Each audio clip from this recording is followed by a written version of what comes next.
Ivy had posted our engagement ring for sale on some digital bazaar, a ghost of a promise anyone could claim for the price of shipping $10 to carry away what was once my heart's anchor. After I purchased that ring, I looked Marcus in the eye and asked for a divorce. He didn't fight me, just followed, silent as a shadow, to the courthouse, as if he, too, were relieved.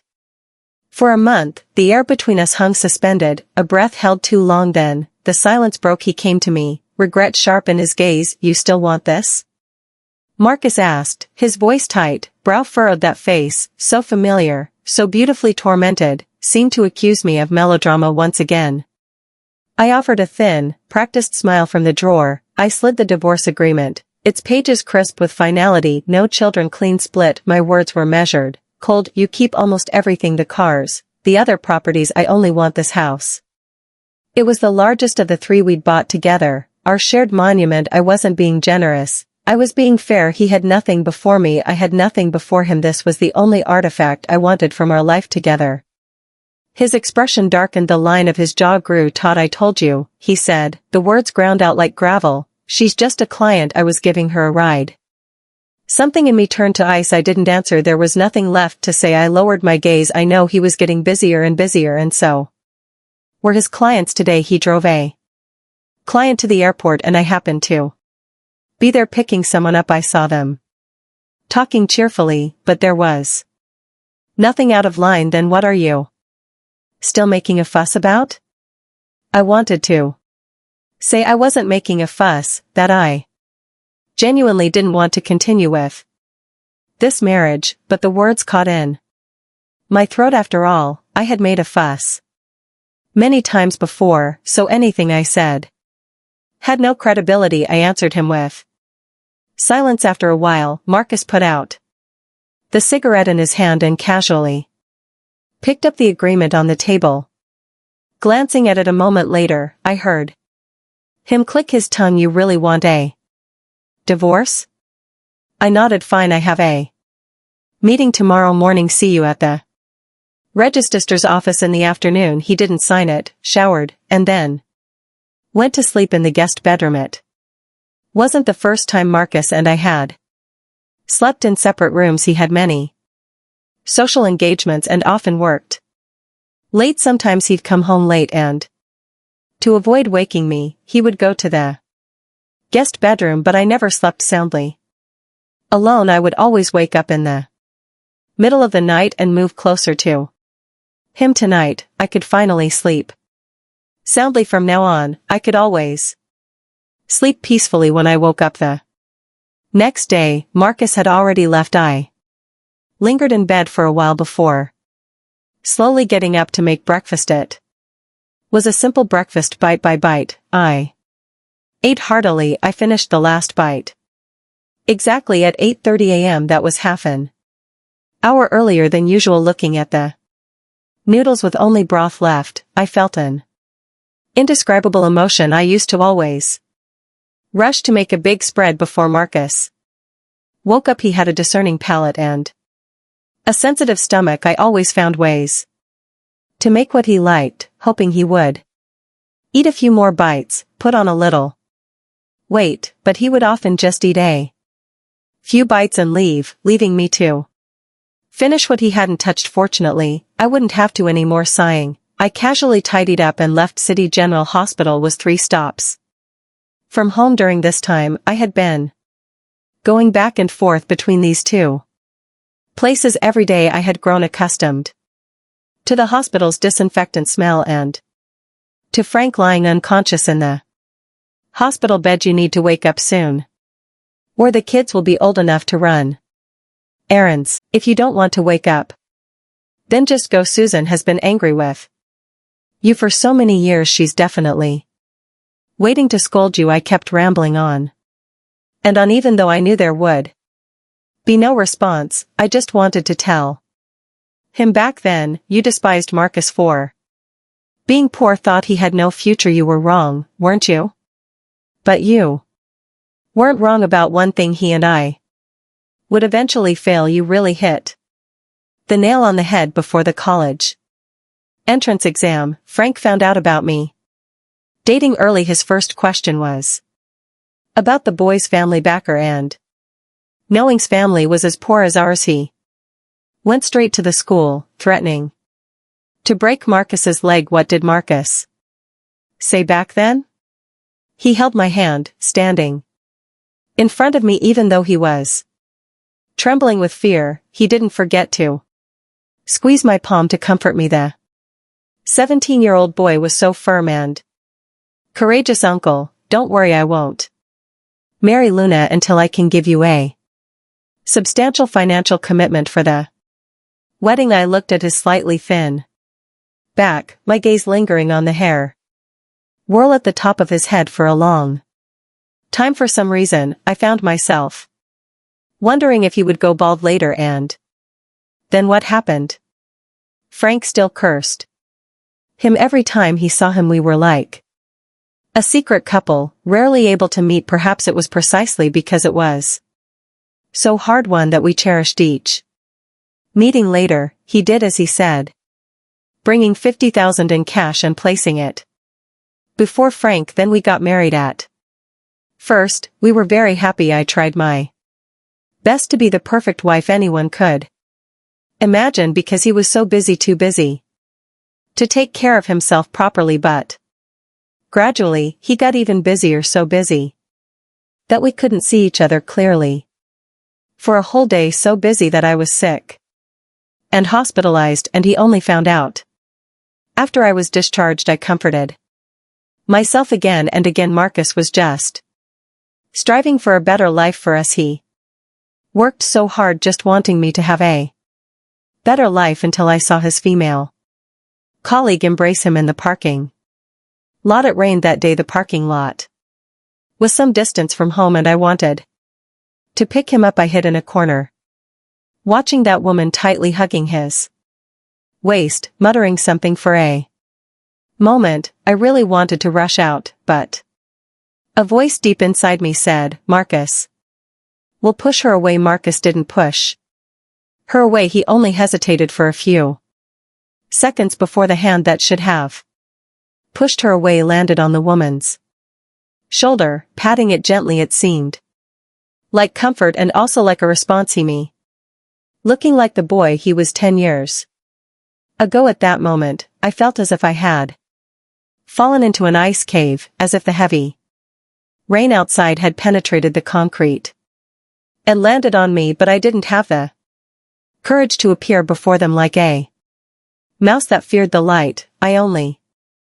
dared to peek from the shadows. I was afraid that if I stepped out, he would wrinkle his brows and silently blame me, just as he had countless times before. When I suspected him, I was afraid that no matter how much I fussed, it would only lead to him saying, I haven't wronged you, nor have I betrayed you. This is all work-related. And then came the endless silent treatment until I couldn't bear his coldness and initiated reconciliation. How did a 13-year relationship come to this? Peeling off the last bit of apple skin, I put the fruit into my mouth. I'm getting a divorce this afternoon. If you were awake, you'd definitely jump up and scold me. Imagining that scene, I actually felt pretty good before noon. Marcus' phone rang. The meeting's over. Are you going to? Yes, of course I'm going. I scrambled out of the hospital, hailed a cab, and went to the registrar's office. When I arrived, Marcus was standing outside the registrar's office on the phone. He was wearing a navy blue suit today. Standing in the sunlight, he looked incredibly gentlemanly, perfectly matching my aesthetic. Every one of his suits, every pair of shoes had been carefully chosen by me. After each dry cleaning, I would organize them by style. This particular suit I had never seen before. As the wind blew, I involuntarily squinted. I couldn't help but laugh at myself. We were getting divorced. Why did I care what he wore? I walked up to him just as he hung up the phone. Let's go. They'll be on their lunch break in half an hour. I meekly followed behind him, which in turn made him turn back to look at me occasionally. Just before knocking on the door, Marcus spoke. Are you really Sure. I nodded frantically. I'm sure I had thought about it for a very, very long time, pondering it. Through countless days and nights. Perhaps my answer was too quick, vexing him somewhat. Marcus snorted coldly and pushed open the door. It was my first time getting a divorce, and I looked around the divorce office like a curious child. It wasn't much different from when we got married, just that the certificates issued were different. The staff invited us to sit down. Marcus took a stack of papers from his briefcase. Besides the house you wanted last night, you'll get $2 million from the savings. He paused. You don't usually use the car, so I'll keep that. He was quite generous. Our total savings were only $6 million. I took the divorce agreement, signed it without even looking, and with a decisive flourish. Seeing this, Marcus' hand gripped the pen tighter. Then, after a moment, he signed his name to the registration. Was successful. After a 30-day mandatory waiting period, the divorce certificate could be issued. I put the divorce agreement into my bag before leaving. I looked up at Marcus. So, when are you moving your things? Hearing that, he bit out, annoyed. I'll move them in a bit. I didn't doubt him in this regard. He wouldn't lie to me. When I returned home, he had already moved all the things he wanted, the remaining matching toothbrushes and slippers and such. I packed up and threw into the trash. I ate dinner alone, and I slept alone. Before today, I hadn't realized how comfortable living alone could be. I no longer had to worry about whether my husband had eaten or when he would come home. I even put on music and danced a solo waltz for my own amusement. Marcus and I had known each other since we were young and loved each other for 13 years. For the first time, I cheered for a world without him, but I didn't expect him to call again the next day. Henry and Margaret said they're coming for dinner this weekend, so you. He didn't finish his sentence, but I understood what he meant. Henry and Margaret were truly wonderful people, treating me like their own daughter. In our 6 years of marriage, I had never known what mother-in-law issues were. Margaret would remember my period and make me soup on time every month. Henry would transfer money to me every now and then, telling me to eat well. Such simple and honest people. They would even save a single shrimp for me when I came back to eat. I used to often exclaim, I wish I were Henry and Margaret's real daughter. Marcus, hearing this, puffed out his cheeks in annoyance. Luna, you really are ungrateful, taking advantage of them. You've already stolen all my parents' love, and now you want to steal my identity as their biological child. After saying that, he stroked my head. Never mind, I'll let you have it, you silly girl. My own birth family was really not great. My mother had a strong preference for sons, but she never managed to give birth to one. She felt that I was affecting her luck in having a son, wishing she could shove me back into her womb. And my father, he was selfish and narrow-minded. It was good that these two were thankfully stuck with each other, sparing others from their harm. So when I received Henry and Margaret's affection, I often felt overwhelmed with gratitude. Before I even mentioned divorce, I had even thought about trying to claim Henry and Margaret in the divorce agreement. I was silent for a long time. After all, Henry and Margaret would find out about this sooner or later. Then I heard a soft sigh from the other end of the phone. Never mind if you don't want to go. I'll go. I interrupted him. Dinner on Sunday. I'll go directly thereafter. Hanging up, I made a note of it in my memo. Uncle had a heart condition and couldn't handle stress. It was better not to let them know for now. 3. Sunday arrived quickly. I carried a big bag of homemade savory pastries back with me. Marcus was waiting for me at the entrance of the NEI borehood. He habitually reached out to take the Things from my hand I sidestepped, dodging him, and he paused, looking confused. His gaze seemed to ask, "Is that really necessary?" Yes, it was. I lowered my head and walked forward with my bag. For so many years, I had grown accustomed to his presence, always assuming Marcus would be by my side forever. Now, I had to change. I didn't look back at the man behind me, only smiled as I walked towards Henry and Margaret, who had come downstairs to greet us. "Dad, look, I made your favorite homemade savory pastries." Henry's face crinkled with layers of laughter. Good, good, good. I'm in for a treat. They gathered around me as usual, asking questions about everything. For a long time, they didn't even notice their son lagging behind. Marcus entered the door with a darkened face, as if sulking at the dinner table. Everyone chatted happily except for Marcus until I peeled a shrimp and Henry suddenly asked me, "Luna, is your father's caregiver diligent? If not, I'll find you a better one." Marcus looked up in surprise. "Frank is in the hospital." I put the shrimp into my mouth. "Yes, he had a brain hemorrhage last month and is paralyzed after swallowing," I added. "You were too busy with work, so I didn't tell you." It wasn't that I didn't want to tell him, I just never found the right moment when he would listen. He was either at work or on his way to work every day. It had been a long time since we had a proper conversation. Marcus stared at me, his eyes flickering with an emotion I couldn't decipher, on the verge of speaking, then stopping. I lowered my head and ate my meal quickly, perhaps sensing the awkward atmosphere between Marcus and me. The meal ultimately left a lump in my throat as we were leaving.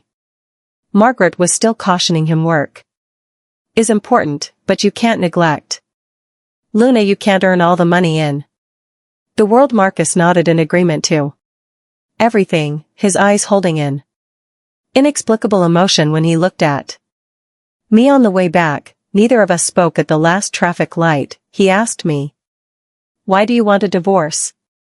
I was silent for a long time. Then I countered, "Where did you put our plain wedding bands?" "Those rings were handmade by Marcus when he proposed at the time. He said, even if I buy you a ring, a 100 times more expensive someday, you're not allowed to throw this one away." Back then, I thought I was happier than anyone else in the world. I had cherished that ring even later, when Marcus bought me a diamond ring, hundreds of times more expensive. I couldn't bear to replace it, but he left it in Ivy's car, and then it appeared on an online marketplace. Since that female colleague had intentions, Marcus naturally wouldn't know the ring's whereabouts in her seller's description. This ring was only $10 for shipping, something I had cherished for over 2,000 days and nights. Only $10. I bought it and then threw it into the trash with the leftover couple's items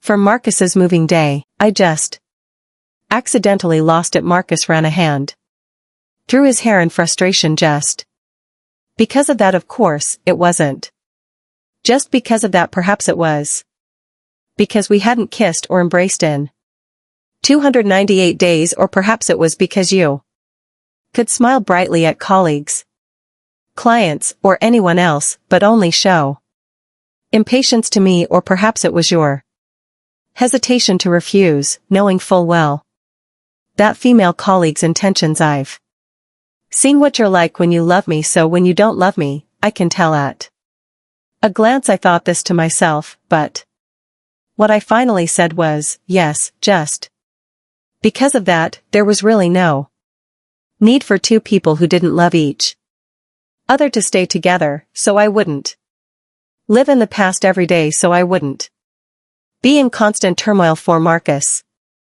laughed, a bitter sound. He honked the horn, hitting the steering wheel as if hammering it, aimed at the car in front. Damn it, did T. Car not come with turn signals? I didn't say anything, letting him vent his emotions just before getting out of the car. I reminded him, your car insurance should be expiring soon, remember to pay it. Marcus and I had traditional roles. I handled the home, he handled the finances. He was responsible for earning money, and I was responsible for taking care of our home. We didn't have children, but Marcus gave me just as much to worry about as a child would like. Today, he wore mismatched socks. One dark, one light, but I guarantee he didn't notice it all day. But it wasn't like this before. The old me was the one who would wear mismatched socks, clumsy and absent-minded, constantly asking, "Where's my phone?" 800 times a day. How did it become like this?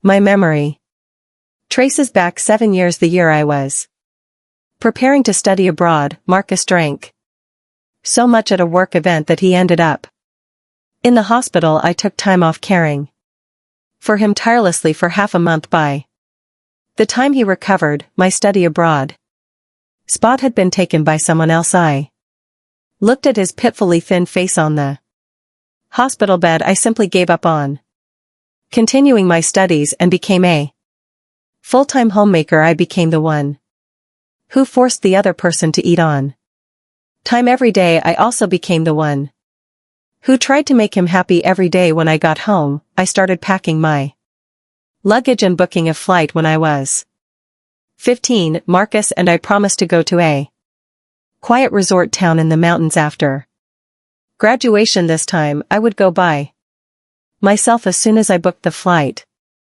A friend request popped up on my phone. It was Ivy, the female colleague who had embraced Marcus in the parking lot. She often drove an intoxicated Marcus home, and gradually she added me on WhatsApp. I could sense her hostility. She never bothered to hide it. I warned Marcus more than once that this woman had ill intentions towards him, but casually showed me their chat logs. Besides daily work, we haven't talked about nothing else. Like a mad woman, I pointed at some of the emojis Ivy had sent. Does work require such intimacy? Can you send kissing and hugging emojis for work? He froze for a second, then threw his phone down. Everyone at the company is so easygoing. There are tons of emojis in the employee group chat. Are you saying everyone has a problem? His tone was so impatient it sounded like an explanation, but it was actually an accusation. I threw a huge fit because of this, and we gave each other the silent treatment for a month. Later, I saw a lipstick stain on his shirt. It wasn't obvious, just a faint mark below the collar. It wasn't a flamboyant bright red. The color was very gentle. Ivy looked very gentle. I felt like I was going crazy, my mind constantly imagining the two of them entwined behind my back. That day, I took that shirt and went to Marcus's company, causing a scene. When rushed over, I was trembling, confronting Ivy from beginning to end. I only asked her one question: what did you two do? Stubborn and frenzied, Ivy didn't speak. Everyone from their company stood in front of her, some telling me to calm down, others telling me to go home. Looking back now, I truly acted like a mad woman. After arrived, I still asked the same question: what did you two do?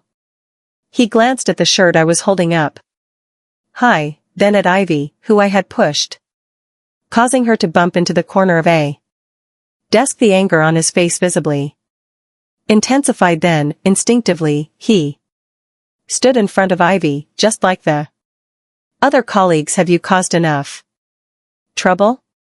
I just lent her this shirt too, where once it was just an accidental smudge. Hearing this, I didn't know whether I should feel relieved or even more heartbroken by Marcus' protection of another woman when we were dating. He always boasted about being utterly loyal and principled in his interactions with other women, refusing all contact With the opposite sex he was the one who told me that a change of heart beans. With an emoji, an unnecessary interaction. I will never forget that day Ivy hid in the crowd in a spot no one else noticed, and I saw the triumph and provocation in her eyes, and with a dark face protected Ivy just as he had stood in front of me and confronted Frank. 13 years ago my world seemed to collapse before my eyes. It shattered into countless pieces, piercing my eyes and my heart. Suddenly, I lost the courage to argue and slunk away. After that, Ivy no longer drove Marcus home. At most, she would drop him off at the parking lot, but I could still see her unspoken intentions, perhaps unintentionally, perhaps intentionally. Her social media posts often contained ambiguous statuses. Sometimes it was a solo photo of Marcus, captioned, "Boss works hard." Sometimes it was a team photo, but Marcus was undoubtedly the focal point of the entire shot. I probably have a tendency for self-harm, as I kept Ivy's WhatsApp and secretly checked her social media posts until I saw her post a link to an online marketplace. It was listing those plain wedding bands. The implication among women was quite clear that night. I couldn't sleep. Marcus was sleeping so soundly beside me in the moonlight. His face had lost its youthful innocence, replaced by a hint of worry. Only in his sleep did his brow slightly relax, but I heard the name he mumbled. He was calling out, "Ivy." I don't know why I didn't cry, even though my heart acted as if it had been cut into 1,000 pieces. I sat numbly on the window seat all night. The next day, Marcus woke up and was startled to see me. "What are you doing?" My face, having been up all night, must have looked terrible. He just glanced at it and quickly looked away. "You're fine. What are you trying to stir up now?" After spoke, seeing that I hadn't made breakfast, he quickly left, and I opened my phone, found Ivy's link, and bought that ring. Then I deleted her. I hadn't accepted Ivy's friend request after all. Her note was, "Thank you for giving Marcus to me," which was a very manipulative message. I took a screenshot and sent it to Marcus, leaving a message, "You two are thankfully stuck with each other. Don't bother me anymore." And then I deleted him, too. The moment I decided to let go, I stopped worrying about all the unknown fears of the future, and I stopped being timid. Marcus called me more than a dozen times, each call ringing until it disconnected before even if my hands were covered in grease. I wouldn't let his call ring for 10 seconds. If I hadn't needed the divorce certificate yet, I would have blocked his phone number, too. The phone rang in the living room for half an hour while I played games with headphones in the bedroom for half an hour. An hour later, I headed to the airport. The sky in a quiet resort town in the mountains was incredibly blue here. It felt as if time flowed much slower. I ate alone, shopped alone, took photos alone. Lonely, but free, throwing all my worries to the wind. The air felt sweet if it weren't for Marcus' endless phone calls interrupting me when he couldn't reach me by phone. He sent messages, "Luna, Ivy, and I really have nothing going on. You know, she's the boss's daughter. I can't completely distance myself from her. Where are you? I couldn't find you at home. Henry and Margaret miss you." I only replied with one message on our 6th wedding anniversary, when you embraced her in the parking lot. I saw you then. I turned off my phone and disappeared. I rented a car and spent a month slowly traveling all over a quiet resort town in the mountains. A month later, I returned on time for the divorce. Before I boarded the plane, the weather was clear and cloudless, but as soon as I landed, it was pouring rain. I don't know how Marcus found out I was back. But as soon as I exited the airport, I saw him drenched like a drowned rat. His hair was dripping wet, water sliding down his cheeks into his messy collar. The usually rough and dignified Marcus looked so disheveled now. I walked up to him. Today is Friday, this office is open. I ignored his embarrassment, ignored the complex emotions in his eyes, and pulled him towards the registrar's office. There was a coffee shop outside the registrar's office. He insisted on having a cup of coffee. When the waitress brought the coffee, he took my hand. Luna, I've thought about it. Can we not get a divorce? I thought you were just making a fuss again. Why did you blow it up so much this time?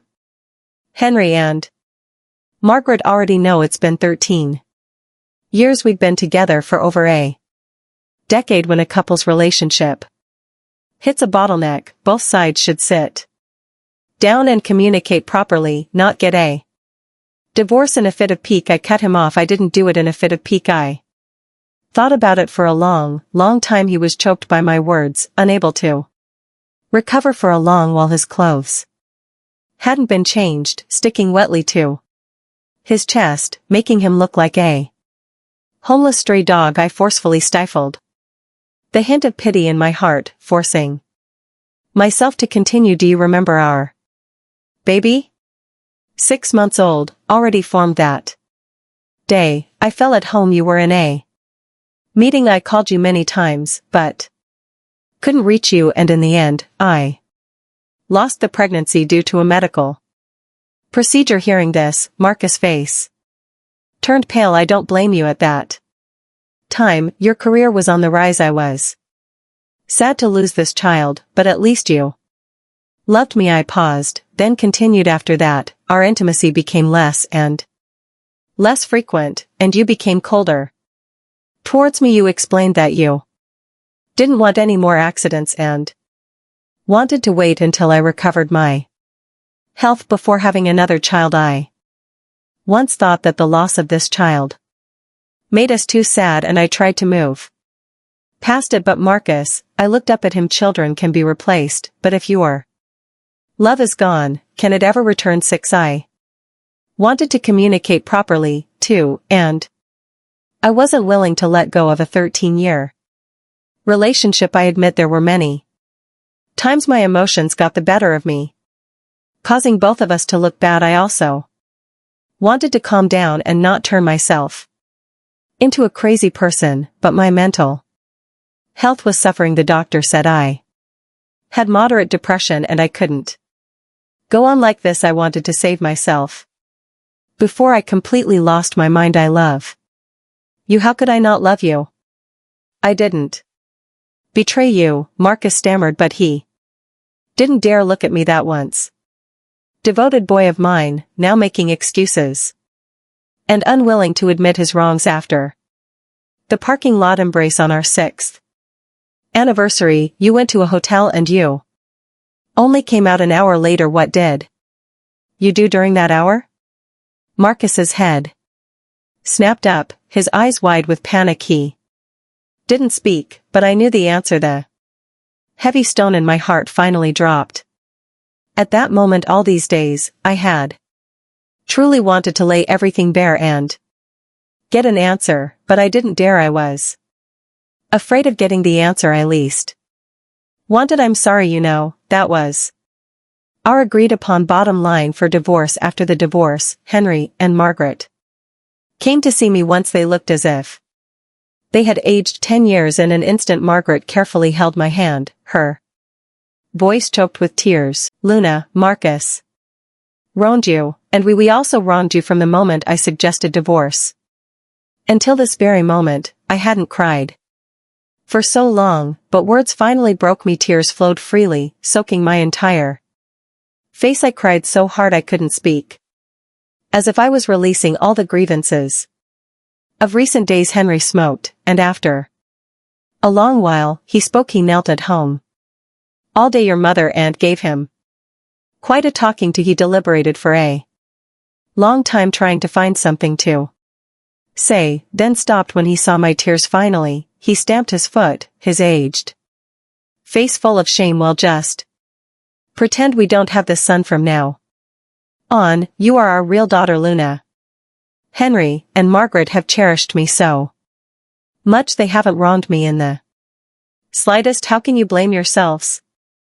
I promise to visit them often from now on. I'll still have 2 fathers and 2 mothers. After and Margaret left, Marcus was waiting for them downstairs in the neighborhood. I stood behind the curtains, quietly watching Marcus downstairs, head bowed, getting scolded. I don't know what Margaret said, but his emotions suddenly became very agitated.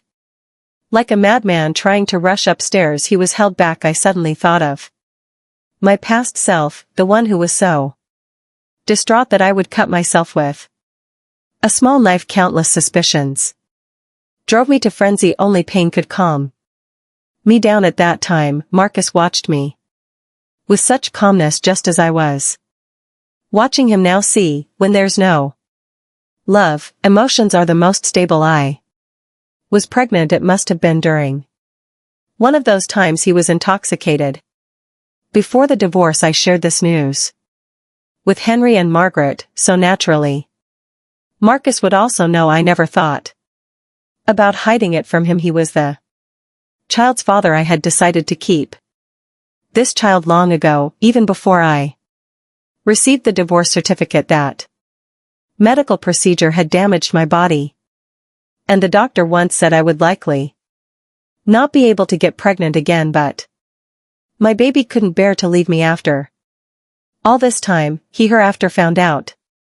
He quit his job and stayed outside my building every single day, never missing a prenatal checkup. He looked much more haggard, and a lot of white had appeared in his hair. Of course, he had asked for reconciliation, but often the words would die on his lips halfway through "I'm sorry." In the later stages of my pregnancy, he stopped saying such things. Perhaps he had lost the courage, or perhaps he knew I had no intention of turning back. He would simply do what needed to be done and then leave. This was good. On the day the baby was born, Frank woke up. He was awake and could speak, but he could only lie in bed. Upon learning about my divorce from Marcus, he surprisingly didn't offer his opinion, which he usually considered infallible. Instead, he just looked at his granddaughter with a face full of